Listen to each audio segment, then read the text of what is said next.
உடல்ல பித்த மிகுதியால் ஏற்படுகின்ற உமட்டல், எதை பார்த்தாலும் சாப்பிட பிடிக்காதது அளவுக்கு நாக்கில் ஒரு சுவையின்மை, ருசியின்மை சார்ந்த சிரமங்கள், குறிப்பாக ஒரு அறுவை சிகிச்சைக்கு பிறகு நிறைய மருந்து மாத்திரைகளை வேறு வழி இல்லாமல் ஊசி வழியாகவும் மருந்தாகவும் எடுத்துக்கொண்ட பிறகு புற்றுநோய்க்கான ஊசி சிகிச்சை மற்றும் ரேடியேஷன் சம்பந்தப்பட்ட சிகிச்சைகளை எடுத்த பிறகு கூட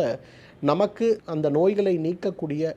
மிகப்பெரிய அருமருந்து எது அப்படின்னு கேட்டிங்கன்னா இந்த சதக்குப்பை கஷாயத்தை நம்ம சொல்லலாம். சதக்குப்பை, கருஞ்சீரகம், ஜீரகம், லவங்கப்பட்டை, மகிழம்பூ மற்றும் மகிழம் விதை, 6 பொருட்கள் ஒவ்வொன்றையும் 2 கிராம் அளவுக்கு எடுத்து 300 மில்லி தண்ணீரில் இட்டு கொதிக்க வைத்து 100 மில்லியாக குறைத்து வடிகட்டி காலை ஒரு வேளை உணவுக்கு முன்பு, மாலை ஒரு வேளை உணவுக்கு முன்பு நாம் தொடர்ந்து எடுத்துக்கொள்ளும் போது படிப்படியாக நம்முடைய ஆரோக்கியம் மேம்படுவது மட்டுமல்ல, உடலில் இருக்கக்கூடிய பித்தம் சார்ந்த சிரமங்கள் குறைந்து கொண்டே வருவதை பார்க்க முடியும்.